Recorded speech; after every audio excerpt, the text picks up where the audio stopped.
La neutralité qui relève de l'impérium des États consiste en un positionnement d'abstention relativement à un conflit armé ou à tout autre type de confrontation entre sujets de droit international.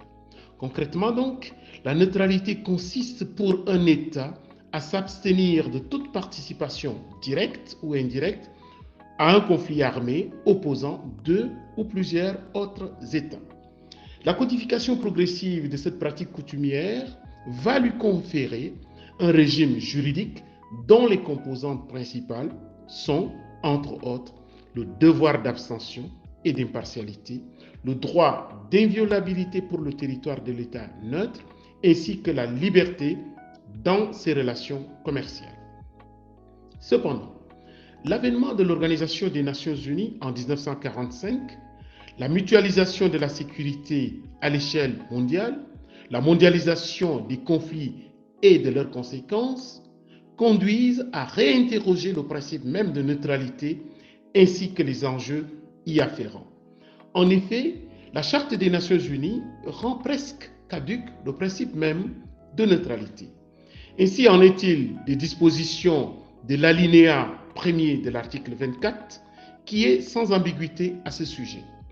Je cite, « Afin d'assurer l'action rapide et efficace de l'organisation, ses membres confèrent au Conseil de sécurité la responsabilité principale du maintien de la paix et de la sécurité internationale et reconnaissent qu'en s'acquittant des devoirs que lui impose cette responsabilité, le Conseil de sécurité agit en leur nom. » Fin de citation. De même, l'article 25 de la Charte est formel. Je cite, « Les membres de l'organisation conviennent d'accepter et d'appliquer les décisions du Conseil de sécurité conformément à la présente charte. » Fin de citation. Toutes ces dispositions culminent à l'article 49 et ne laissent aucune marge à la neutralité. Je cite, « Les membres des Nations Unies s'associent pour se prêter mutuellement assistance dans l'exécution des mesures arrêtées par le Conseil de sécurité. » Fin de citation. De tout ce qui précède, la question qui se pose fondamentalement est celle de savoir si l'on peut encore et à bon droit parler de neutralité dans le système international aujourd'hui.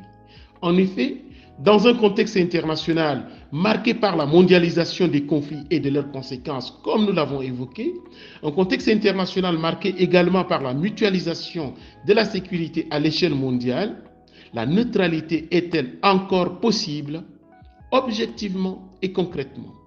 Bien qu'il s'agisse d'un procédé qui relève de l'impérium des États, qui est lui-même bâti sur le paradigme de la souveraineté, la neutralité mérite d'être réinterrogée aujourd'hui à l'aune de sa construction normative, mais aussi de sa pratique effective. Tels sont, entre autres, les éléments de réflexion et d'analyse que cette conférence se propose d'élucider.